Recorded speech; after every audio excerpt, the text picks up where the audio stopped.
You guys ready? Yeah. He's good. Yeah, that's fine. Yeah, I'm good. Okay. So as we prepare for this Civil War week, it's you can feel the excitement already. Actually, we could probably feel the excitement over the New Year holiday after we played Pan American. So, but it feels like the guys are ready for some action. So. Looking forward to it. Looking forward to Beaver Nation being out there, and we're looking forward to getting the conference season started. So with that, why don't I just open it up for questions? Coach, how important do you feel the Towson game is going to be as a wake-up call? I feel that the Towson game is and will continue to be extremely important for us. I talked about our team trying to have more confidence, and I never imagined that we could go into a game overconfident, and I thought we did. I thought we got up to a lead and we sort of tried to coast our way through it, thinking about the next game or the next couple of games, especially since it's a Civil War game. And it was very good that we had a little wake-up call. And I got to tell you, the practice that we had after that game might have been one of the best practices we've had in 2 weeks. So I guess that would be a lesson learned. Did you have to tell the guys very much after that, or was the lesson? No, I said what I wanted to say from a frustration level point after the game. And then I was preparing to have a whole practice of this is why this happens. But they came out so ready that I had to reconfigure how I was going to approach them. I mean, they really came out aggressively. A lot of communication on defense, a lot of energy for the day after and the day before a game. So I had a feeling that the Pan American game would go the way it went, just based on how we had practice and shoot around before that game. Did you also get a good feeling from some of the older guys taking more of a leadership role from that disappointment? I think the person yes, the answer to that, John, is yes. The veterans of the team sort of took it upon themselves to get the team ready for practice, get them ready for that next game. But I will say that Ahmad Starks went out of his way to try and sort of to be accountable for the 4 games before, including the Towson game and the 3 games prior to that, where he didn't play very well, and almost put it all on his shoulders, which I would never let him do that, because it wasn't just his fault. But he really was feeling like he was letting the team down because he wasn't getting the production he had been getting. So it was really nice to see that from a team standpoint. And it was also nice to see him have the game he had after that. Coach, how important is it three-point shooting for you guys just to be able to kind of stretch the floor? It's really important, Phil. This is the first time it's been important to us, or been effective, I should say. It's always important. This is just effective. And I tell you, I try not to pay attention to a lot of the stats, and I just recently realized that we were doing so well from vis-a-vis the rest of the guys in the conference. But it's also helped us open up our points in the paint. I mean, we score a lot of points in the paint, but it's because guys have to stay close to Roberto and Ahmad. And if we can get to a point where that's a real weapon for us, not just sort of an adjunct strategy, I think we could be dangerous. And from a matchup point of view, how much of a nightmare is Eric Moreland going to be for some of these guys? Well, I hope he's just the absolute nightmare. I mean, because we're playing against a team that's got a guy who's similar from a matchup standpoint. The Arsalan kid he's just a rebounding machine, and to have somebody on your side to combat that is really, really good. And now he'll have to guard Eric just as much as we have to figure out how to guard him. For Eric, how much of it is a focus type of thing, where each night he can do so much, but sometimes he doesn't really? He is not, to his credit, he's not trying to be Mr. Double-Double, which is why I think he's been able to be Mr. Double-Double. I think when you try to do things like that, it's hard to stay focused on what the overall goal of the team is because you're so focused on your individual stats. He's not like that at all. He's just trying to play hard for as long as he can and help us win games. But what he is focused on is helping this team. And when you look at the Ducks, I mean, what did you see from this? Man, almost a mirror image of ourselves from a statistical standpoint, and the way they were going about winning games. They're very different from what they've done in the past, and I think that this game is going to be.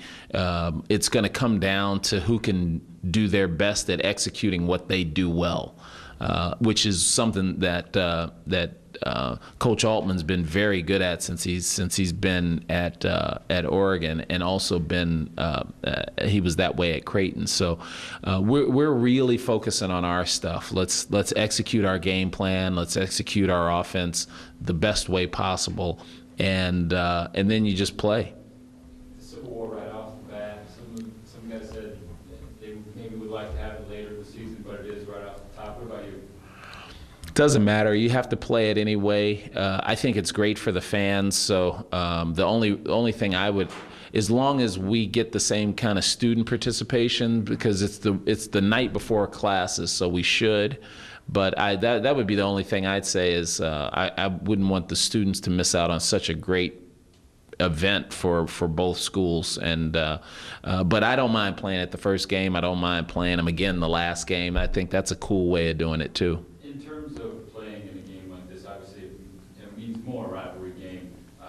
For them, they played a few more freshmen. Do you feel like the experience you guys have on your bench and playing in this is an advantage at all?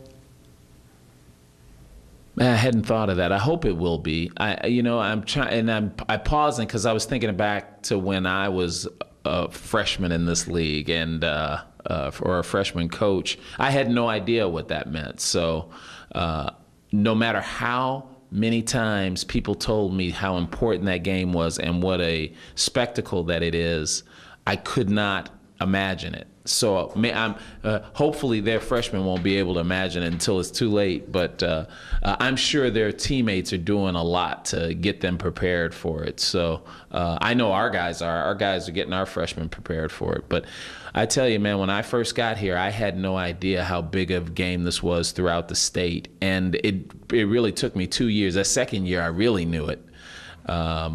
Because after you do it for a year and you walk around the state for a whole year and you listen to people who have the bragging rights or don't have the bragging rights, you realize how important of a game this is for everybody.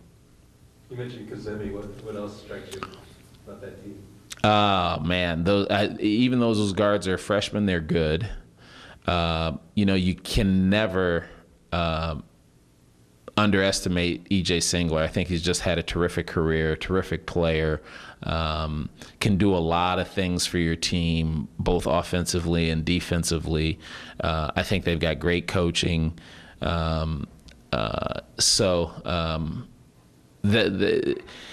They're scoring the ball at a high clip, a lot of transition baskets this season. So again, that's more like what we're doing. So I think they're a very dangerous team. I mean, they have been through the wars a little bit with UNLV already and UTEP. So they've had some sort of environmentally tough games. You got 10 wins before the conference play started. Did you see you getting that many? Are you surprised? So here's how we looked at it. I won't give you a cliche answer because this is how we look at it every year. You don't even think about it until you get your schedule done. Then you get your schedule and then you look through that non-conference and see what are the likelies and unlikelies. And to be absolutely, completely honest with you, we knew we were playing in a tougher tournament this year than we did last year, but it was tough for us last year. We never thought we would split. We'd hoped we would split. This time we came in, we were thinking the first two games are much harder than the first two games last year, but we have to win those. Then let's say you split again. And then the Kansas game, you don't think you necessarily win. You just want to play well. And then the rest of the games are all winnable, but you always have a slip-up game. So we were thinking 10-3. But then you play better than, see, even though we split in New York, I thought we played better than I thought we'd play. Then we come back and have a good Montana State game. Then we play a great game in a loss, pretty good game against Kansas. So then I'm thinking 11-2. So that's how your thinking changes. So when we were sitting in the locker room at 9-3, mad at ourselves, we had to recalibrate and say, listen, we're 9-3. And be excited about trying to be 10-3, which was right where we started. So there's a roller coaster that gets you right to where you thought you'd be. You just wish you didn't have that roller coaster. You talk about Eric Moreland. Is he maybe been the guy that's most surprised you over this first few weeks here? I got to tell you, the guy who surprised me the most is Jamal Reed. I never thought any of those freshmen would get in the game, let alone be starters. I know what you mean by Eric, but I see Eric every day, and it was just a matter of time before Eric figured out who Eric was, and I think that's what's happened. Eric understands who he is and can be more aggressive at being that guy. But I tell you, Jamal is I trust him on defense, which is important for a coach before you get any kind of chance. I mean, if you look at Olaf Schaftenar, I trust that shot. But that's about all I trust right now because he's just a freshman and he's learning. Jamal, I trust his defense and I trust him taking care of the basketball and understanding the game. So that's been a big surprise. I thought he would help us. I didn't think he'd be starting. So you're going to stick with him in the starting lineup and leave Devon off the bench? As of right now, I don't know. I might know as we get closer, but I like Devon coming off the bench, and I was just on the phone before I came down to talk to you guys, and somebody, once again, starting to make me think I should be paying more attention to these stats, but nationally, he is the second leading scoring sixth man in the country. With the guy who's first is a kid from Texas Tech, but the guy who's third is the kid from Syracuse, Sutherland, who is really good. So I really like Devon coming off the bench.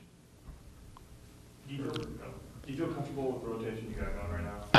I do. I feel like I really got a handle on who's coming in for who, how much time they're probably going to play if there's not any foul trouble. And then I got a couple of freshmen that I have in my back pocket that I can throw in there that I feel absolutely comfortable in putting in. How much did that change when Angus went down? Because you're trying to do that anyway, and then you lose such a big on the fly. Yeah, part. John, that's a very good point. I had it figured out in my head coming back from Europe and thinking this is probably the way it's going to be. And then we have a few games with Angus, and then I'm starting to get in the groove, and then Angus goes down. So I had to redo it all over. And I would say I'm probably just now really feeling comfortable with the post-Angus rotation. Do you think maybe that might be something to Eric stepping up, being a little bit more assertive offensively because of Angus going down? Oh, absolutely. I think you're seeing everybody after the first wave of shock that Angus wouldn't be with us, everybody on that team knew they had to step their levels up. Now, offensively, I said replacing Jared wouldn't be a problem because I thought we could manage that with the pieces we had, but that included Angus. And with Angus having been such a prolific, I mean, he was almost a double-double guy. I mean, he was close to 7 or 8 rebounds. I can't remember. So we had to figure out how we were going to place not only his scoring, but his rebounding. I think Eric has done his share of that, and Joe has done his share of that. So it's been, knock wood, it's working out so far. You're looking back at that New York tournament and then the Kansas game. How much is that going to help heading into the atmosphere that you're going to see on the It's going to be great. We've played in a few big games now, in different types of atmospheres. So I think I think we're going to be fine there. But where I thought you were going, Phil, with that was, you look back in hindsight at the 3 games you lose, you're talking, even though I thought we played poorly in the Towson game. The other games, I thought we didn't play that poorly. We're, 5 possessions from being undefeated. I mean, if this team isn't confident enough about their defense, that right there should let them know, we're a pretty darn good team, and we should play like a pretty darn good team.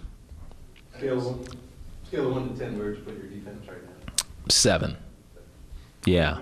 You mentioned getting one more stop every game. 4 more. 4 more. Yeah. It's close. It's just that 4 more stops don't do you any good if they're at the wrong part of the game, or you can't do them when you want to do them. So, I think we've gotten to where we're making more stops a game like we wanted to do. Now we have to be able to make those stops when we want to make them. When we decide, okay, we need to stop a team 3 times in a row so that we can pull away, or stop them 3 times in a row so we can get back in it, can we do it? That's just the reconfigured goal now. I know you said earlier it didn't matter when you played Oregon, but could you use it as a way that maybe, the intensity is going to be ratcheted up as much as possible? Could that maybe set a tone as you go into Pac-12 play at all? The game itself? Yeah, just being so Listen, intense as it's going to get. the game itself is almost incomparable to any other game during the season, even though we do play other conference games. This game is just, you want to win this game for all kinds of reasons, but it's still the first game of 18 games, right? 18 conference games. I mean, so from that standpoint, you don't want to make too much or too little out of it. But this game's going to have enough intensity in itself to just be exciting on its own. And then, after the fact, when we find out what happens, we'll see how much of an effect it has on the future. A couple weeks ago, in terms of getting those 4 more stops, you talked about the focus of the players being the factor behind that. Has the focus improved in your eyes, or is it still holding you back? No, our focus is very much on defense.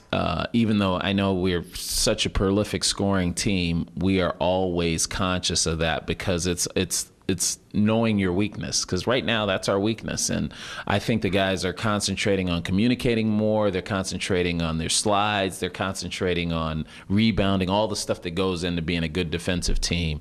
They know that going into every single game, so the focus is there. Now it comes down to confidence and execution. Or execution and confidence. In the non-conference, did your freshmen play enough where you feel confident, other than Reed, to get out? Yeah, they did. As a matter of fact, I told them that the other day. I said, I am now at the point where I feel confident putting any of you 4 guys in the game.